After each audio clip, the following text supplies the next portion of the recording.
On a cold night in Port Coquitlam, British Columbia, police rolled up to a sleepy pig farm. Neighbors knew the place only for its animals and occasional raucous parties. No one expected what lay beneath. By February 2002, the farm had become Canada's largest crime scene. One witness would later say investigators will have nightmares until the day they die. Born October 24, 1949, Robert William Pickton grew up amid pigs, manure, and discipline. His mother, Louise, drove him and his brother David hard, often more than schoolwork. Robert was nicknamed Stinky Piggy. They inherited the farm in the early 90s. A sliver of land, remote, filthy, and fenced off. By day pigs, by night, haunting possibility. In 1996, the brothers launched Piggy Palace Good Times Society, a non-profit on paper but a bacchanalia in practice. Bikers, sex workers, and drug users flooded the farm, up to 2,000 guests at orgiastic gatherings fueled by Hell's Angels-supplied drugs. But beneath the music and laughter lay terror. Multiple women were led away, never to return. One rescue nearly exposed everything.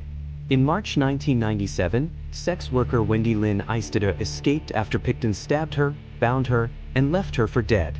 She got help. Pickton claimed self-defense. The charge was dropped. A chilling warning: the system didn't care. A survivor's voice was dismissed because she was marginalized. Meanwhile, in Vancouver's downtown east side, more than 65 women, many Indigenous, many struggling with addiction, vanished between 1978 and 2001. The RCMP didn't connect the dots until 1998, when farmhand Bill Hiscox whispered he might be responsible for all the missing girls.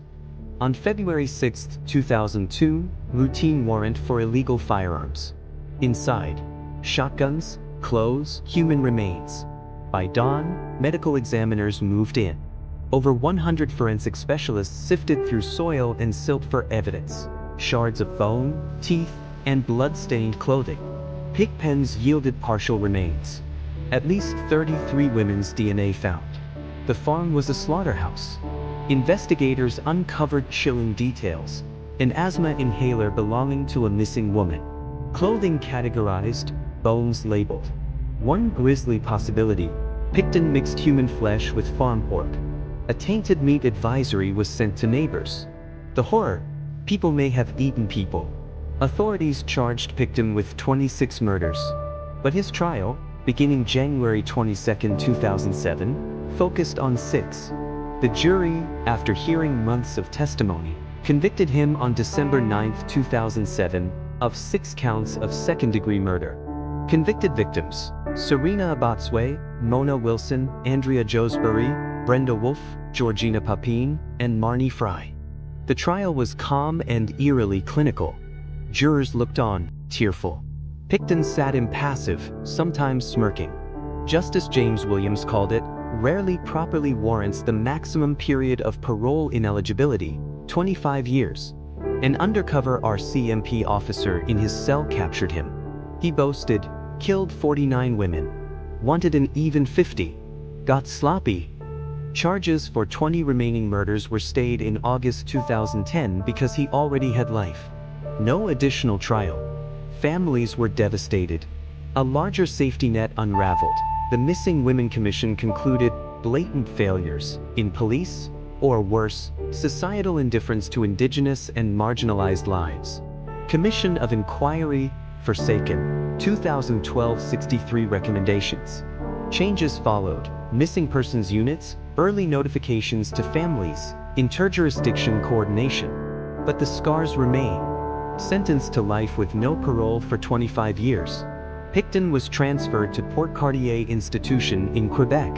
He awaited his fate behind bars. May 19, 2024, Pickton was attacked by a fellow inmate with a broken broom handle in his cell unit. Gravely injured. He died May 31, 2024, age 74. Some families called it karma. Others saw it as another grim chapter. Not justice, only closure's whisper.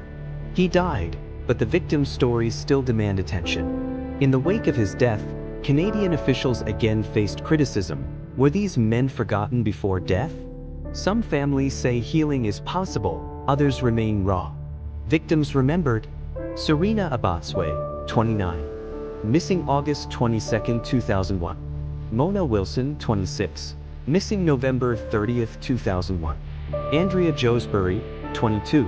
Missing June 8, 2001. Brenda Wolf, 32. Missing April 25, 2000. Georgina Papine, 34. Missing March 2001. Marnie Fry, 24. Missing December 29, 1997. Each was more than a statistic. Each had families, children, hopes. This was not just pig-fed horror, but institutional failure. Warnings went unheeded. Women died unheard. One tip in 1999 about a freezer full of human flesh was ignored. Pickton's death didn't absolve institutions. It sparked renewed discussion about how societies value life. His farm was a symptom. Vulnerable people were the disease. At the end, all that remains are 6 convictions, 49 confessions, and the hollow echo of missing mothers and daughters. The sowing of horror at that farm spurred reforms, but only after tragedy amassed. The legacy cuts deep. It warns of monsters, and warns us of our own inaction. He fed her to his pigs, not a metaphor. A grotesque reality. A moral chasm. Robert Pickton is gone. But the question stays: will we remember the women? Or just the horror?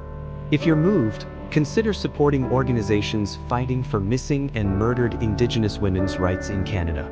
Let this story be more than dread. Let it be a turning point.